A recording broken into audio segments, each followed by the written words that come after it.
Okay, we're here in Tent City, and this tent city is in Lakewood, New Jersey. The camp is about 7 years old. It's one of the largest tent cities on the east coast of America, and it's got about 100 people here. It's very diverse, racially diverse, culturally diverse. All the old reasons, the traditional reasons for homelessness. You've got alcoholism, you've got mental illness, you've got other types of addiction. But now we've got people here just because of economics, solely because of economics. The cost of housing in this area especially is very high. It takes 3 minimum wage jobs for a single individual to afford the basic necessities of life. If this is public land and we're part of the public, and they've created an environment where we can't afford a place to live, I believe as an American we have a right to camp out or to possess public land until something is created.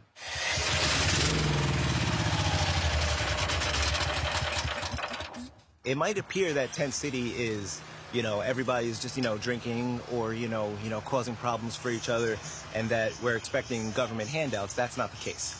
It's the first line of attack from people who don't like Tent City or from people who don't like the homeless. The first line, get a job, you bum. That's the line, right? That's not the case. Most of the people work here. I have a full-time job. A lot of people have full-time jobs, and I still can't afford a home. That's why I'm here. I'm an overnight clerk. There's a shop right about a mile up the road. I work overnight stock, and I bag. Just gotta take what I can get, I work full-time, make my paycheck, put it in the bank, and I save it. I still live in a tent. I'm not any sort of government assistance. I make too much money. So because I work full-time, I'm too rich. You have to make less than a certain amount of money, and it depends on your household, the number of people in your house. It's just me. I'm not married, no kids. So for me, the money that I make, I'm too wealthy. I do qualify for food stamps. I can get about $42 a month in food stamps. It's on a sliding scale. The maximum for one person is $200 a month, and the minimum, I think, is about $20 a month, depending on how much money you make. So because I work full-time, I'm too rich to get welfare or temporary rent assistance or general assistance where they just give you a check for $140 a month. So I'm too wealthy. Go figure. I'm too wealthy. That's my house. You see it back there? I live in a tent. I'm too wealthy to get general assistance. You tell me this works out? This is right? This isn't the way America's supposed to be. Okay, it's unbalanced. You have hardworking, upstanding citizens who can't afford homes.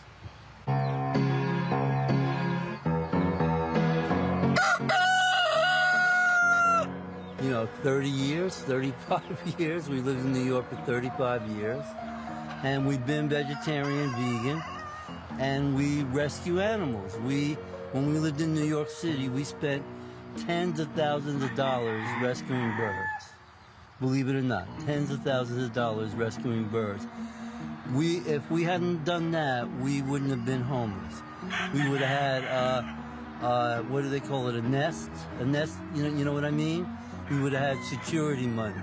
But I don't regret it because we saved so many wonderful lives. Yeah, I was in the textile industry for 35 years. And it just pretty much has all been outsourced to China. The industry was very large, mostly New York based. It was designing for fabrics, prints primarily, but some wovens too, for furniture. And I kind of sort of went up the ladder into management, and I was a design director.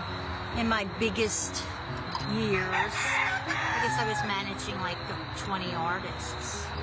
You did mention that your design sold for millions of dollars and you received pennies on the dollar. Pennies on the dollar. Now, literally, two patterns that I did for my boss, like as an emergency project. They had to be done right now so that he could get this account. They made each of them, actually there were 3 of them, they each made $1.5 million a year for 2 years. Just those 3 patterns, not counting everything else I did. I was really quite successful. Believe it. So there's a lot of reasons why people end up in Tent City. But again, I don't ask any questions. When they come down here and they say, I have no place to stay, we'll give them a tent, just give them some basic rules. And the fundamental rule is respect your neighbor, get along with your neighbor. And for the most part, they do. The community is quite good about getting along with each other. Come here. Bert, come here. Bert, come here. Bert, don't you dare. Bert, I cannot run. Go. Go. Like that. Okay, thank you.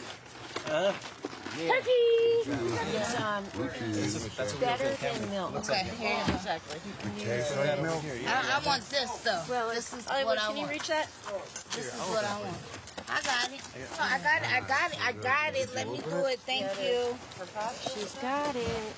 And it's backwards. That's why I couldn't get it open. Oh, those are good. Yeah, they are. The hummus. Hummus. They give it all away. So is all this food being donated? Yeah, this comes from a high-end warehouse in a neighboring town, not too far from here, maybe 3 miles.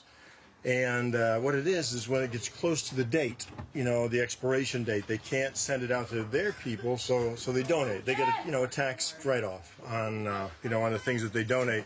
So it benefits us. It's still in date, very close to date, but in date, and it's a tremendous benefit for the homeless.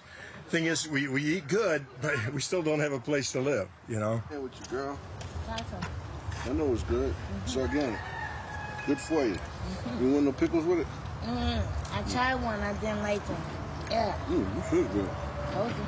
Well, I pretty much came here because we had an apartment and we were $200 short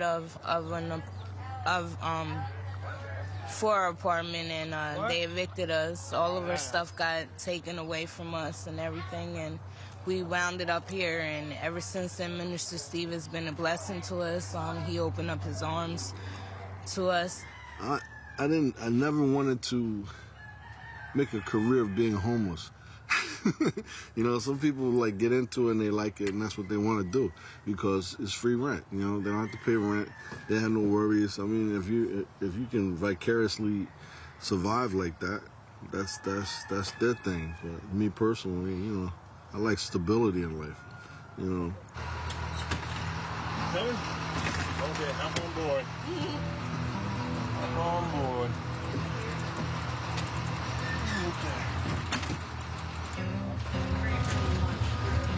So these are the townspeople. It's basically a cross section of the poor of the community. They'll come out and whatever I have. They have no idea what I'm bringing usually. Sometimes it's clothes, sometimes it's food. So a lot of times we'll get things donated by companies, and so it's a benefit. Whatever I get, I just give out freely. Never charge. A lot of these people, especially the Spanish, the Mexican population, a lot of them are living in overcrowded conditions, slumlord conditions, bad plumbing, bad electricity, wires running all over the place, crowded into small spaces, doing whatever they can to secure their housing. A lot of it's substandard housing, and they're scraping by. Was grace that taught my heart to sing, and grace my fears relieve. How sweet the hour, the power that I first believed.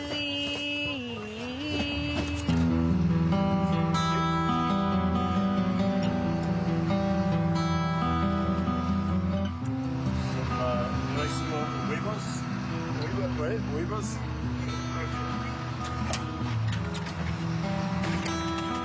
I don't think any of this is subsidized. I think the people are, paying for this out of their own pocket. And again, there's probably a couple of families living per apartment here, sharing the expenses of the apartment.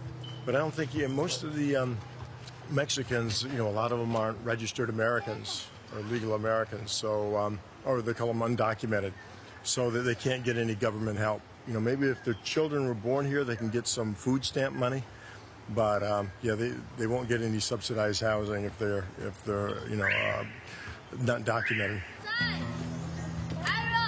Yeah, well, they're afraid of immigration. You know, the immigration has been stepping up lately. You know, and if anybody gets pulled over or any type of you know legal infraction, they're you know sending them back to Mexico.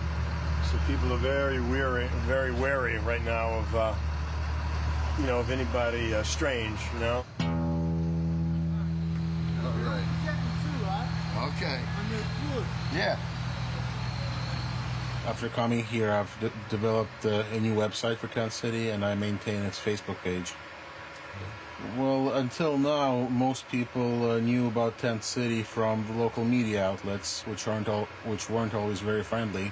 Through the website, we're trying to put out our own voice and you know cover things from our perspective.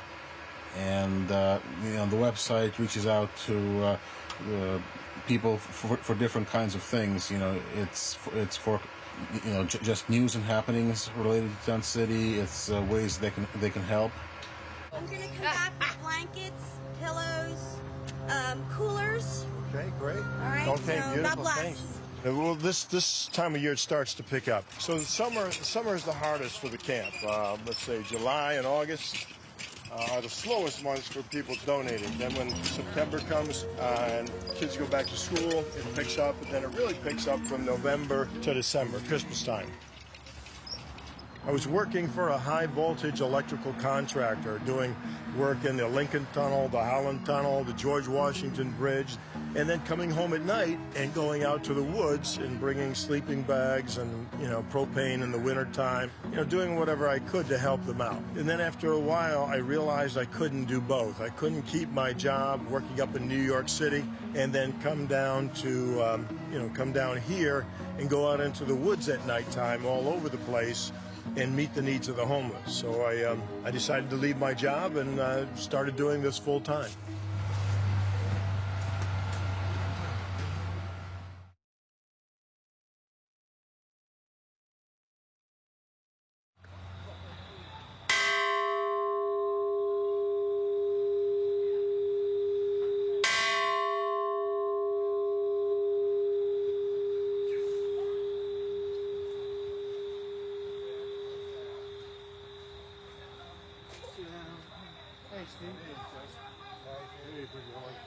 Okay, let's go ahead and open up with a word of prayer. Heavenly Father, we thank Thee for another day that Thou hast given us the breath of life, another day to enjoy the beauty and wonders of Thy great creation. Father, we just ask that Thou would continue to help us in Tent City, even as Thou hast already done. Father, we see Thy faithfulness and Thy kindness toward those, Father, in need. Father, here in Tent City, we see the real intangible ways in which Thou dost care for the poor and the needy. We get pizza every day. A fellow by the name of Tim, he meets me out at the road at 5 o'clock in the morning. He goes around to about 10 pizza parlors at the end of the day. Whatever they've got left over and they didn't sell is still on their shelf, they donate, you know, to Tim or to the homeless here. And so Tim picks it up and then he goes and he sleeps on the road. He's homeless himself, lives in his car, and it's all he does all day long is he takes people to the doctor. He'll pick up from bakeries, deliver to pantries, and he does this all on his pension check. He sleeps in his car and spends his money on helping people all day long. Yeah, it's amazing. I've never seen a higher degree of self-sacrifice than with this. He's a two-tour Vietnam combat vet too. Marvelous, simply marvelous. Thank you. Thank you very much. And I love it. And so I believe the words of the Bible. I believe there's eternal life. So that's what I'm investing in. In other words, it's mine because I believe it. And so what I've got here I can use to help other people because I don't have to attain anything here. This is just an investment for what's to come. It's some weird ones down here. It's a Thriller. He's happy because all I do is wake up and just get me a bowl of cereal and milk. Because before I used to ask him for like all types of food, and now I'm just like cravings. I have to get up 2 or 3 in the morning to go grill a hamburger. Where am I gonna get a hamburger from? Day. I can't go in that cooler now. I need a burger. I ain't gonna get no sleep tonight. You ain't getting no sleep then. If somebody's hungry in Tent City, they want to be hungry. Yeah, not because they don't have enough food. Most of the people that don't clean up, you clean up also? Yeah.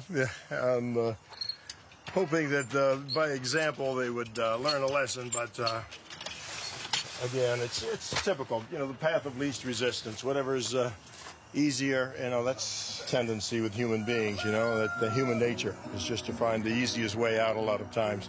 If somebody else is willing to do the work, let them do it. So, you know, I don't mind doing it, but it's, you know, short term. This tent city is not going to be forever because, you know, the township's closing it down, and then we're going to go to another phase.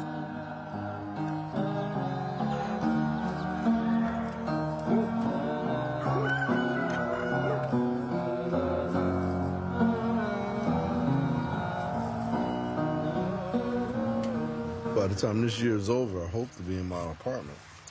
But it's for a year, by November. Right? Yeah, for 1 year. When that year is up, hopefully I'll be gainfully employed and I'll be able to be self-sufficient, you know, back on the right track. So I can afford to take care of, you know, my family. That's the goal. That's another picture of him.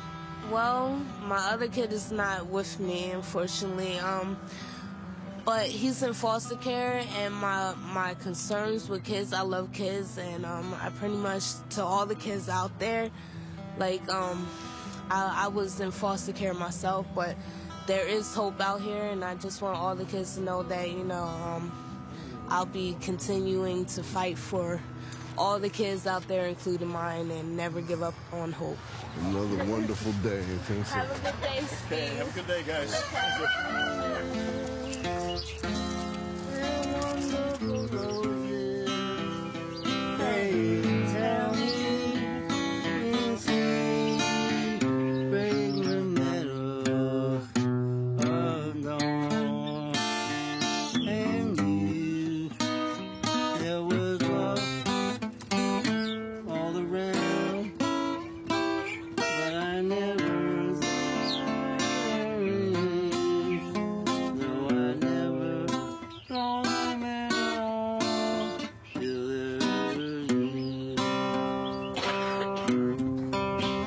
We do think it's romantic. We fight over it all the time.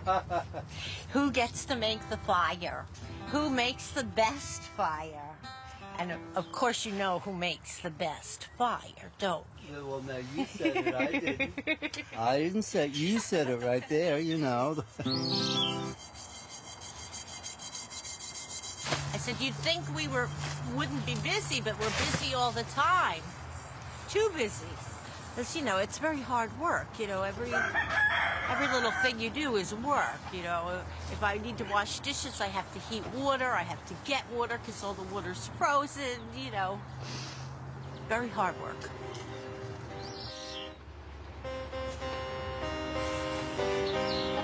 Yeah, we have one daughter. She's in her 40s already. We've got 3 grandkids. We pretty much lost touch there. We haven't talked to them in years now. Although I wasn't there. Really, we haven't talked to anybody since we came here, except I did talk to our daughter till I found out that she dumped all our stuff. All my paintings, like I say, all Michael's music books. We had an organ, everything. When we came here, we weren't sure we would stay. We brought the necessities. Oh, no, not me. I never lost control. This house of learning, okay? Because on my free time, I like to study. So it's the unofficial house of learning.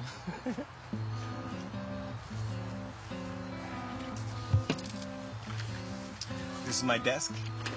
This is where I do my reading. Study books here.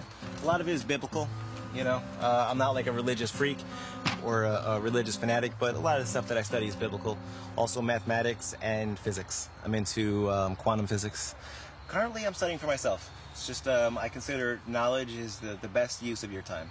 So just gain as much as you can. This is it's like a gingerbread house. It's the cutest house in Tent City. It's definitely the most well-maintained. They put a lot of effort into it. They have, it looks like a candy house, doesn't it? Like something from a storybook. They made their own street. What does it say? One Paradise Lane. It's just people that are trying to live, you know? They're making the best of a bad situation. We've been battling the township for 3 years now. Since 2010, they took us to court. They sued us. The township of Lakewood sued the homeless to get us off the land. And a lawyer stood up on our behalf. A very strong lawyer. I belong to a very powerful lawyer firm.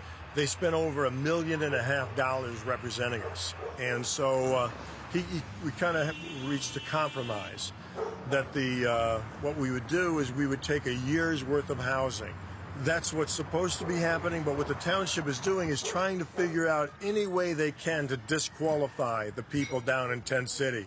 So it's been a half a year since that court case, since the consent order was signed, but nobody has gotten housing through the township.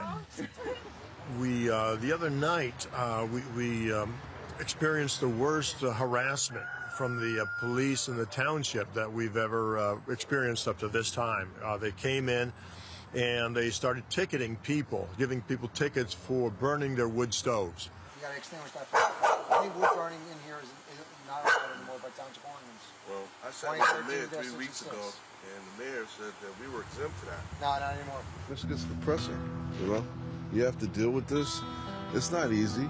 I mean, we're all, this morning is a good day. We're all smiles, got a cup of coffee, you know, and everything's good because God, you know, woke us up this morning. But some days, you know, the devil doesn't take a day off, so he can depress you into thinking that it's never going to get better. No. Right now I have no other options. All I have is Tent City. I have no other house, no apartment, no other options. I'm totally homeless. I'm totally like anybody else in Tent City. If the township closes down Tent City, I've got no place to go. My parents were very giving and self-sacrificing. So I think I picked up those traits from my parents and, you know, also my religious beliefs also. Okay, fantastic. I'll be coming. Okay. Thanks. Bye-bye. I feel much more fulfilled, much more satisfied, much more complete as a human being reaching out to other people. But I'll tell you one thing. God is in the boat.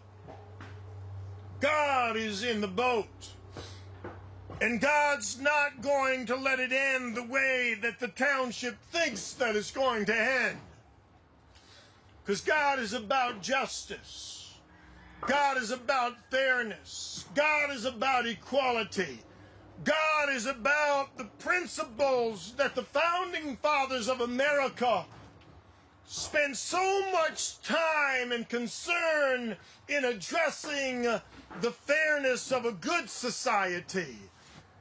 Yet they'll criticize some other country for their human right violations. In my book, that's called hypocrisy.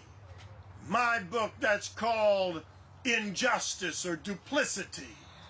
But it's all right. It's all right. We live so well, so long. Still, when I think of the road we're traveling on, I wonder what's gone wrong. I can't help it, I wonder what's gone wrong.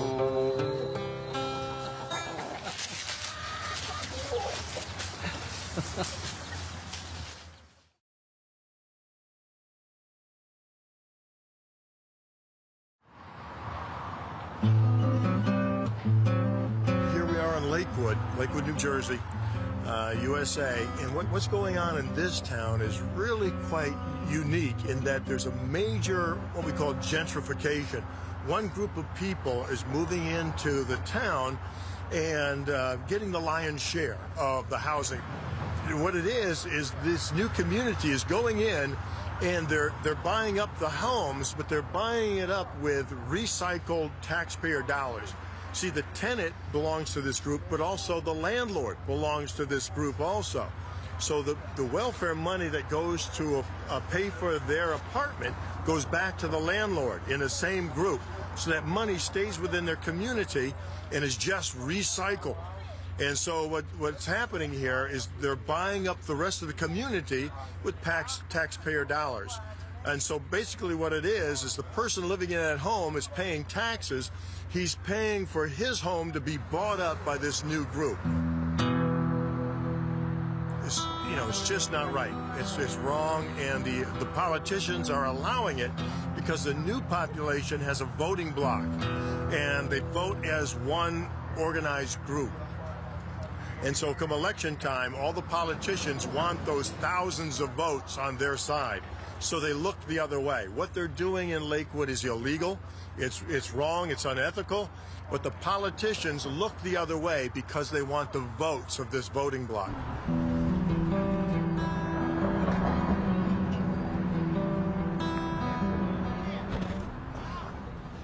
STEP's office.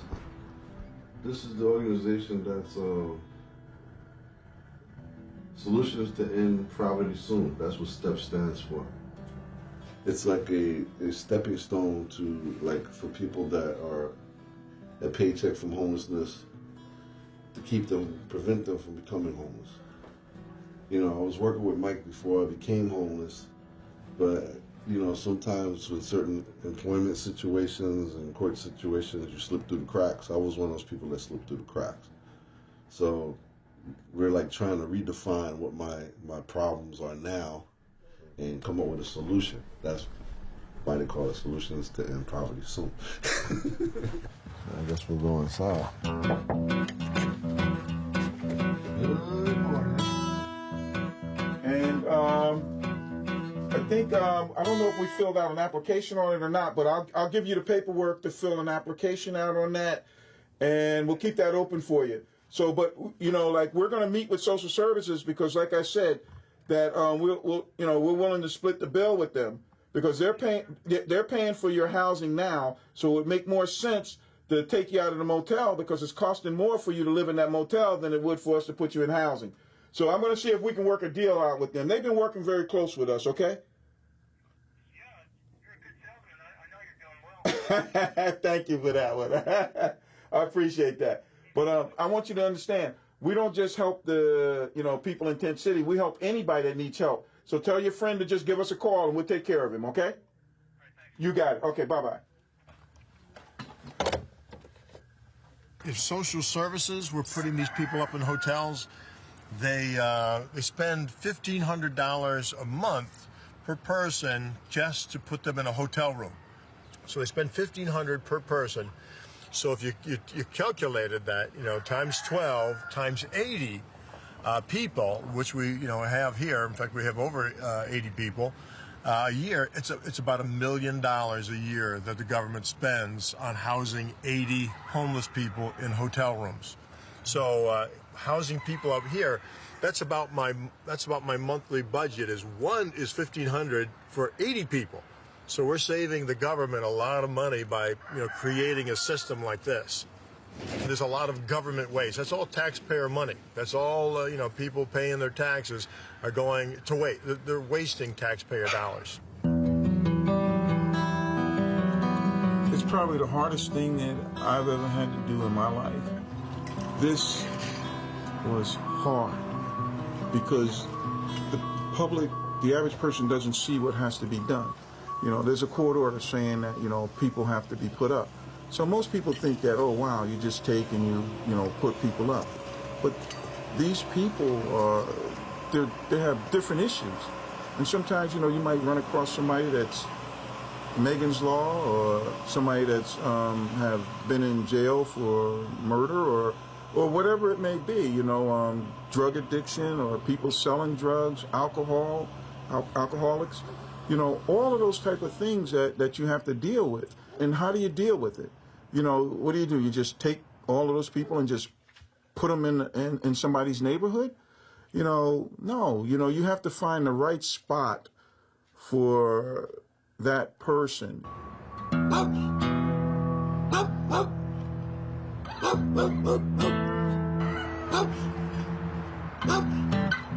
I thought that there was 4 animal shelters in Ocean County that were funded by the government, or at least partially funded by the government. But I find out now there's seven animal shelters in Ocean County, this county, and we don't have any shelters for human beings in this county. They'll put people up at a hotel for a year, and that's it. Singing in the rain, just singing in the rain. Up on that thing. At the airport. I can't do that. Down the water. Whether or not you're gonna do it, right? Yeah. Hey, this is the guy you got to talk to. Let him tell his story. A week ago, he was telling me. A week ago, I was saying how I was thinking I'm never going to get out of Tent City, and today, in one fell swoop, got a place to live, went and saw it. Monday, I'll be out of here with my dog. The township has been quite aggressive lately. I think what they were doing is they wanted to wait for the wintertime to see how many people they could weed out in the wintertime, see how many people they can wouldn't make it through the winter with the cold weather, that might have an option. So I think that's why they waited until now to try to really, start housing people. As you see, I don't know if you know, but we've been pulling the people out of here. Got about 55 people out of here. I hear it. People say we couldn't do it. You're doing a good job, brother. Thank you. All right. People say we couldn't do it. Tuesday after 10? You got it. All right. Okay. Wow.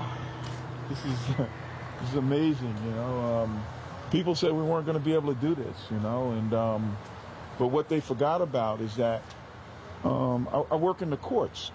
I go to court all the time. I meet all the landlords in the county. So over the several years, the landlords all got to really know me, and they've given me a lot of breaks, in putting people up, and I really got to thank the landlords. Because, as you well may see, there's a lot of different issues out here with people. So the landlords, only thing they ask from me is that if there's an issue, that the landlord can call me and I can try to mediate the issue.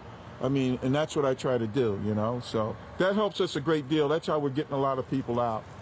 See, Mickey, we've got lots of dandelion. Look. That's a dandelion. Wow. Oh, yeah. Wow, holy smokes. Over there. Amazing. That's actually dandelion. Isn't that too much? Yes, there's a lot. So that's edible? Yeah. It actually looks like dandelion in the store. Yeah. Wow. Isn't that amazing? Too much. That's dandelion too. Forget it, Whole Foods. Who needs ya?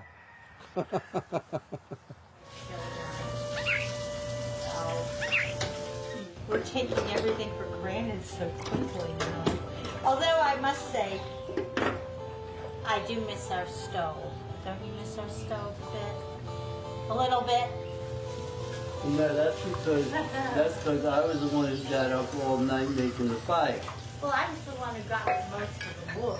Yeah, but man, I was saying somebody 65 getting up at 12, at 2, at 4 in the morning. A 12-year-old kid wouldn't want to get up at 12 and 2 and 4 in the morning. People a lot younger, so, to tell you the truth, it's nice to sleep through the night. It's taking me a while to get used to having a stove. I burned a number of things because it's just different.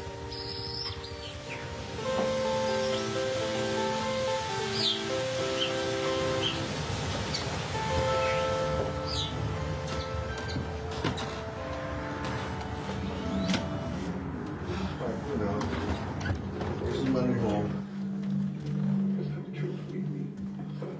This is my living room.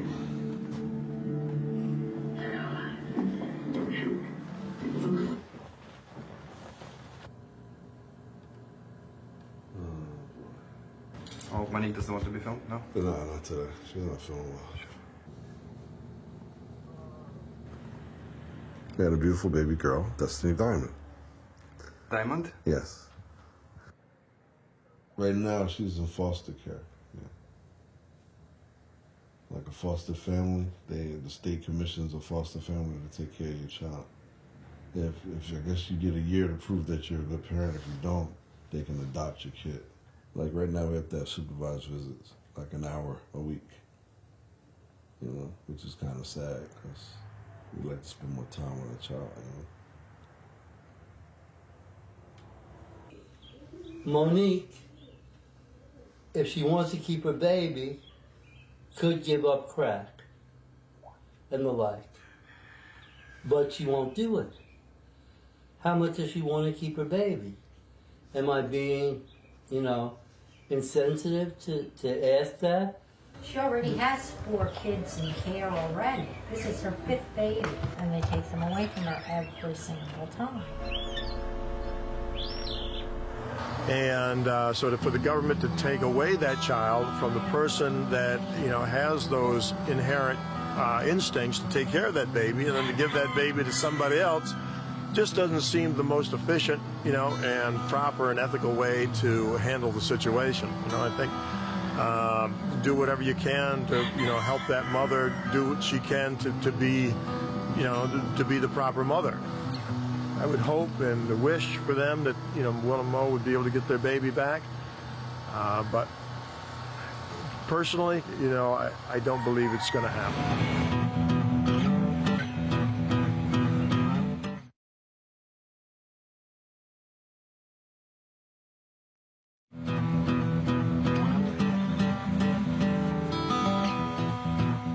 You can be on Wall Street and be an alcoholic and a heroin addict and a cocaine addict, but if you got a lot of money, you can get away with it. So, and not only get away with it, but you can be sanctioned by the authorities because you have power and you have money.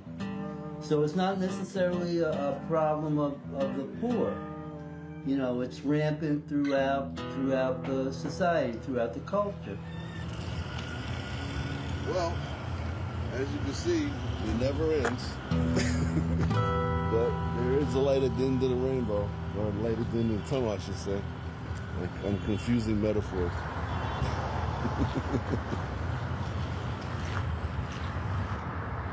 My record is over 18 years old, and it keeps popping up on the internet like I just committed the offense. Oh. I need help. So you had an offense? I had an offense, yeah, but it's 18 years old. I'm eligible for an expungement. No, and that's what we're trying to help you do. We're trying to help everybody get their life back, but it's just so many people, so many crises out here. It's very hard, Most agencies, most employers, when they go through use a temporary agency, they ask, as a prerequisite, do you want someone that has a criminal record? And most people opt to say no. They don't want to. They're not willing to give convicted felons a second chance in the community. Even after they've paid their dues and their debt to society, they still have a stigmatism that haunts them and follows them. And it makes me unemployable. So it's very difficult to get what I need, as far as putting food on the table for my family. I don't want to be on welfare.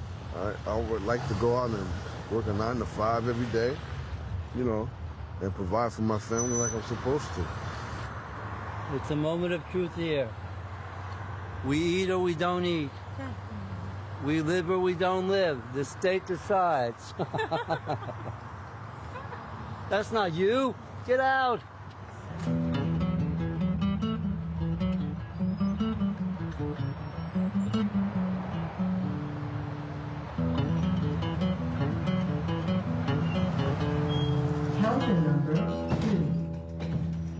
I wanted to get a photo ID so we can open a bank account.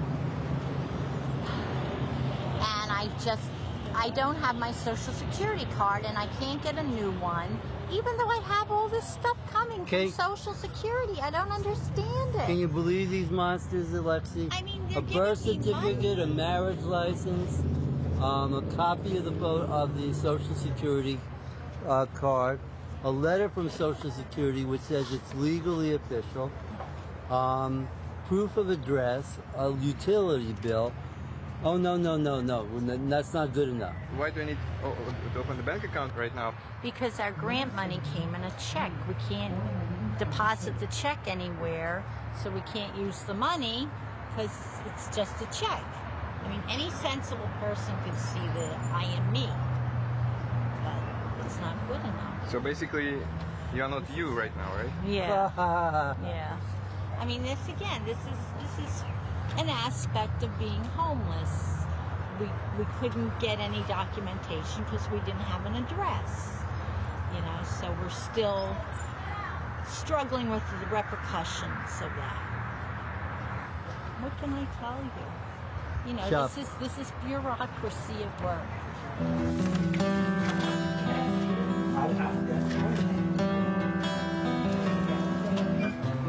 You got the place? Big. Nice. Where's mine? Because, yeah, I was like, I can't leave them here. Yeah. So, I'm happy, you're happy. And we're all happy. You can see the place, though. It is nice. You got really nice furniture. Yeah.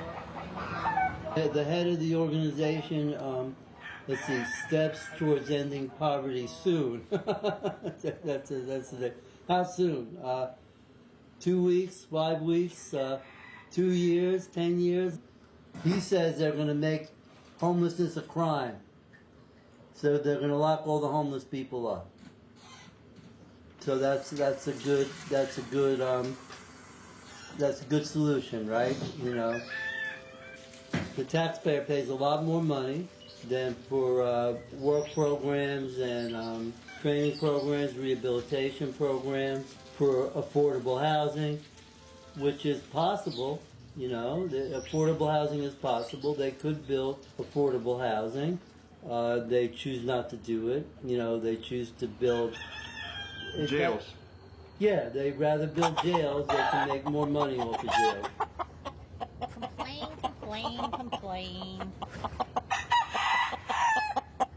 Oh. They all have to be locked up or they kill each other. It's all right, Deja Vu. It's all right. So they fight all the time? Like maniacs. Like you can see, he's lost an eye. Deja Vu almost lost an eye, but if I catch it in time, usually I can save their eye, but sometimes I can't.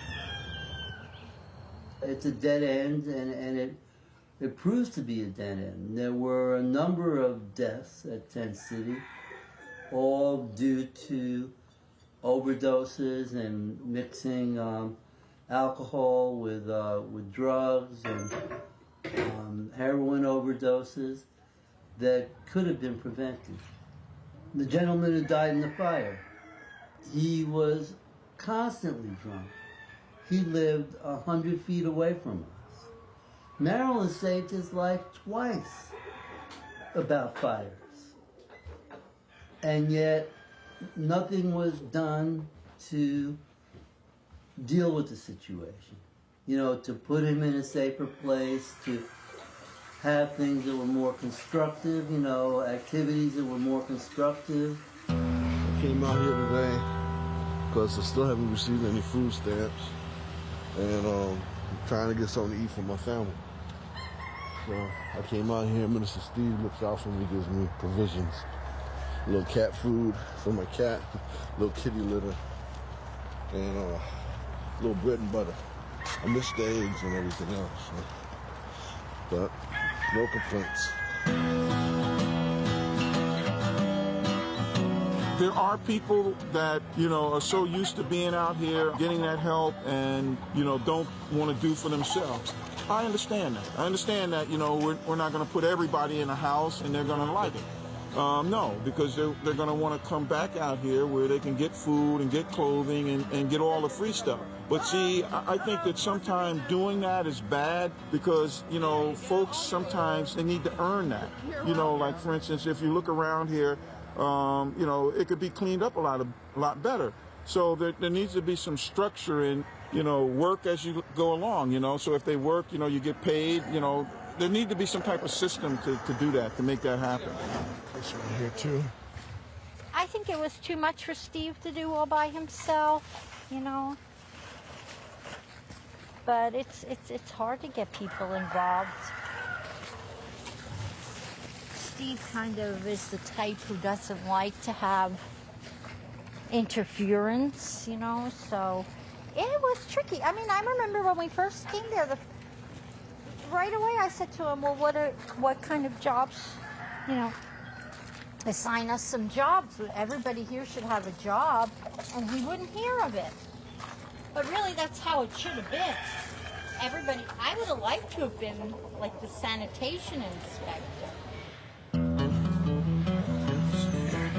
You know, America has created, I believe, to some degree, this entitlement mentality where people believe the government has a responsibility to support them, you know, to take care of them. It's somebody else's responsibility to feed them or to house.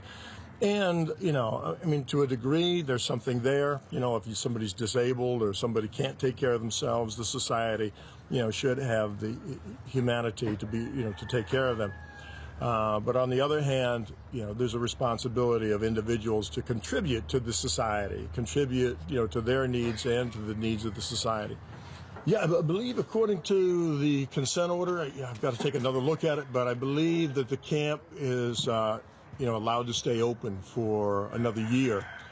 In case somebody loses their housing, they can come back to Tent City for a temporary space of time until they can get new housing.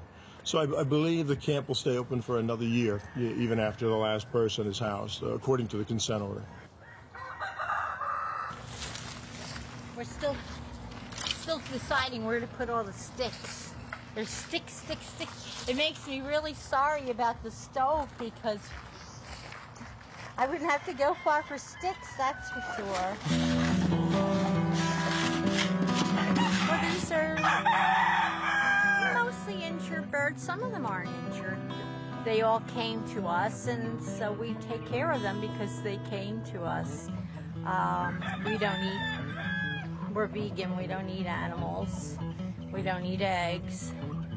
But we take care of them. They're our companions and friends, and we do our best for them. I really think that they shouldn't be rehousing people for a year. They should find some other land and just start the tent city over again, you know, because it really, I mean, as hard as it is, and it is hard to live there, it's better than what's gonna happen to them, you know. At the end of a year, they're gonna have nothing. It upsets me very much, because, you know, you get used to living indoors and then you're gonna be stuck with nothing all over again. It's stupid. Some of the folks that we've already put up, they do not have those survival skills because they're asking for certain things to get done. You know, they want somebody to come in and do them, and it shouldn't be. And I say to them, you know, you got to make that telephone call. You got to call there. I said, if you have a problem, then you call us, then we'll get involved. So these are the type of things that we're trying to teach them, you know, out there. You know, I know people are going to come and, you know, bring, you know, lots of food and lots of clothing and all of that stuff. Yes, it's needed for some people, but some people it's not. Some people, you know, we want them to, you know, learn to survive, that they have to get out here and get a job. If they don't get a job, they don't have, you know, SSI or SSD or general assistance or anything like that. So, yes, this is about survival. This first year is going to be survival training.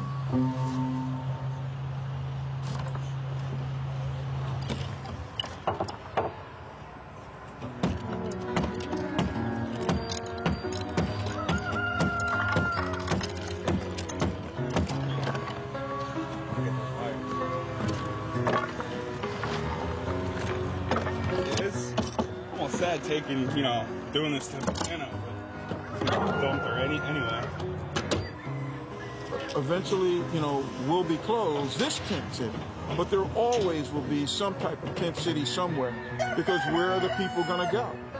So don't anybody ever think that there's not going to be a tent city. There might not be a tent city in this particular spot, but I guarantee you, as long as, you know, our government continues not to recognize that we have issues, you're always going to have tent cities.